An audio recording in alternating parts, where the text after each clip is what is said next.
In this video, we are going to dissect the good and the bad of tech boot camps versus college. Just like you, I was at a crossroad once myself, and I had to make a crucial decision that was going to shape my career and my future. Fast forward to now, and that choice transformed my personal and professional life beyond belief and in a short amount of time. If you want to know what it was and how it can potentially reshape your career path, let's dive into this video. The answer may surprise you. You gotta get into tech.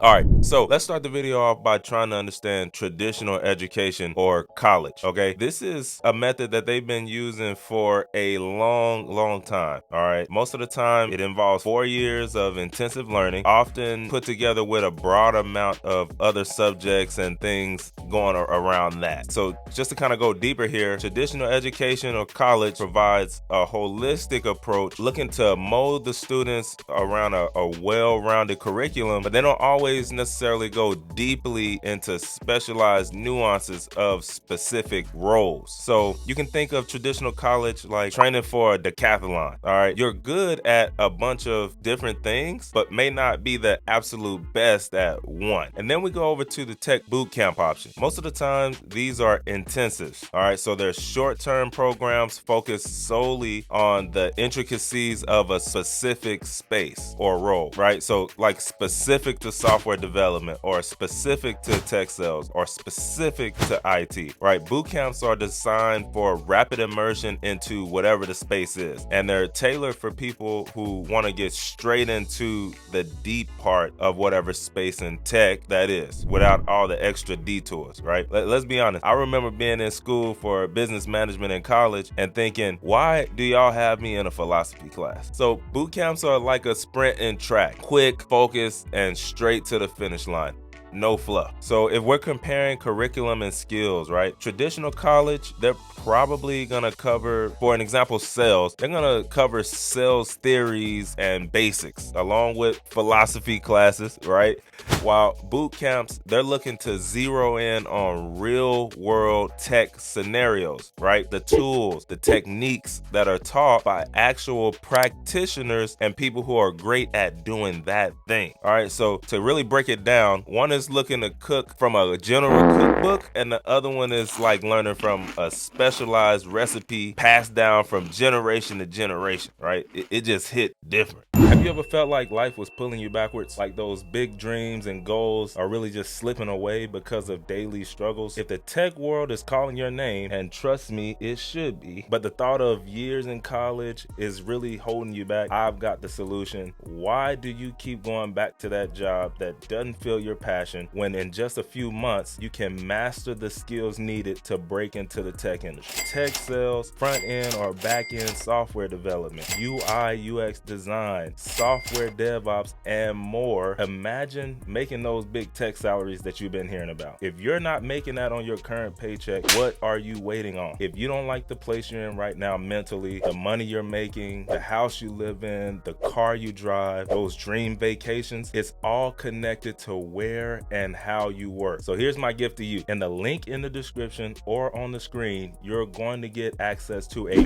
free starter course to discover where your passion is. And then once you're ready to commit, you're going to get $50 off of your chosen path. All you have to do is click the link in the description or go to getintechtoday.com. That's getintechtoday.com. Do not go into this new year doing the same old things. All right, I made the leap and it transformed my world. Now it's your turn. Let's get back to it. Yo, quick question. I want you to answer in the comments for me. If you didn't have to make money, right, and you can do anything for work or fun, what would that be? For real, for real. Like, for example, mine, I would probably be sewing clothes or suits somewhere, right? Just going away on that sewing machine, right? I like that kind of stuff. It just takes up a lot of time. So let me know what yours would be. Just put it in the comments and go ahead and like the video while you're at it. Since we're talking about time, right, we also have to think about time and cost of these things. So universities, most of the times they require a long-term commitment, and those fees can really rack up over the years. 4 years, sometimes 7. What more do you want from me?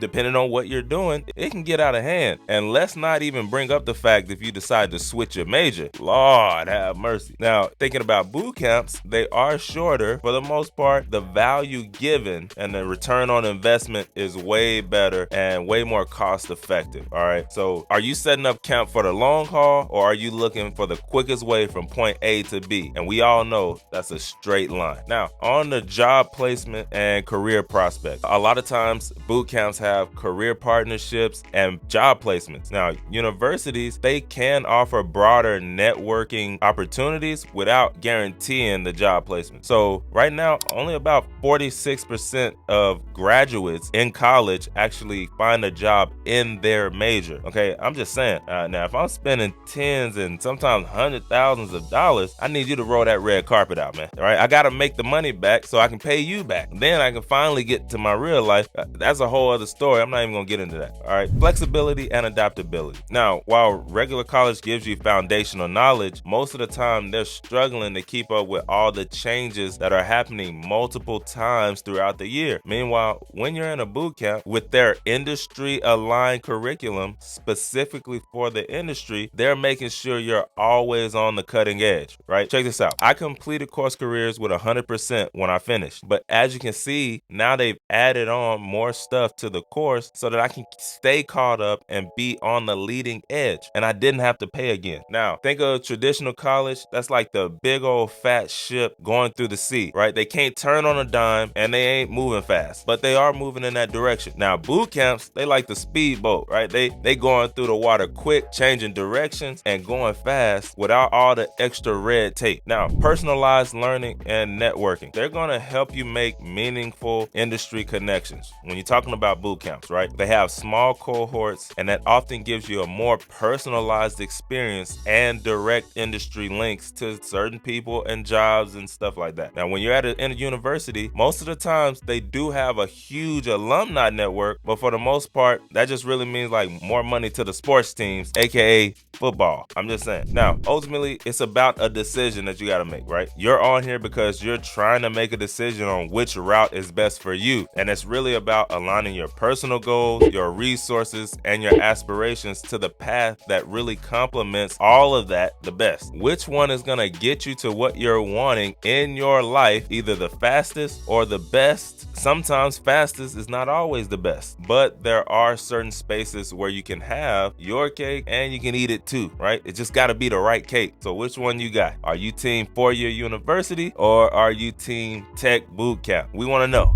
And y'all, now that we at the end, I'm about to be real with you. All right, y'all the real ones. Y'all stayed to the end. This is my unpopular opinion. The way of the wealthy is to learn from practitioners. All right, people who are doing the thing, not just sitting in a classroom trying to learn. Boot camps like course careers are ran by practitioners. Way back in the day when kids were looking to learn how to hunt or something like that, they weren't just sitting down that kid and on a whiteboard or on the stone saying this is how you shoot the bow and arrow straight and marking it out. No, they didn't do that. The elders took them out there in the wilderness and put him on game. And when he missed the deer or whatever it was, he told him like, yo, you aim too low, aim here next time, and it's gonna go straight through him. And then it worked on trial and error and the elders' previous mistakes that they learned that works best in that field, right? Like even take Elon Musk. Everybody knows him, so I can use him as an example. He learned a lot of his stuff by hiring some of the best aerospace engineers at NASA and then just being around them and then talking to them, right? That's how he learned. When we talk about Tesla, he didn't even really start Tesla. He bought in at $30 million to get majority share, like controlling interest. It was two guys that already made the prototypes of the cars. They knew the stuff about the cars. He just paid money to get the instant access to the information. So he didn't have to learn fully how to build the electric cars. He bought the business that was already manufacturing those cars, right? And that's the way of wealth. Some people are on the way to poverty, okay? Classroom learning. Now, that's the real failed social experiment. And I really don't understand how we haven't seen that. In the past, like 10, 15 years ago, I can understand how you don't believe in online classes, right? And how that it's not the way. But even look at Harvard. Right now, they just launched online classes that are open up to the world. And ain't by accident. They're trying to stay in the game. Now, we're talking about Harvard specifically. They're going to be okay. All right. That's like a country club for rich kids. So they're going to be able to hold on. But it's going to be a lot of schools that probably aren't going to be able to hold on as we continue to move on and go digital. But I will say it is interesting that all the wealthiest people from Harvard, they're actually college dropouts. I really want you to listen closely to what I'm saying though. There is nothing wrong with going to college if you got a plan, right? I'll be real with you. Right now, my wife is going to college to get her master's. And if I'm being real, if we're one, then I already got my bachelor's degree right now. You just got to know what you're doing, right? Like if you're going to go to this college to get this degree and this certain percentage of people get a job in this field and that amount of money is enough for me and my family to be happy, then go for that. I'm not really talking to you. I'm talking to the hundreds and thousands of kids and people who are grown who pick these random majors that no one gets a job in, and then they end up not making what they want and they deserve when they could have looked at the numbers before they even got started. Or they could have just easily went to a boot camp for a few months and did the same thing that they were trying to get to in the end. But what do I know?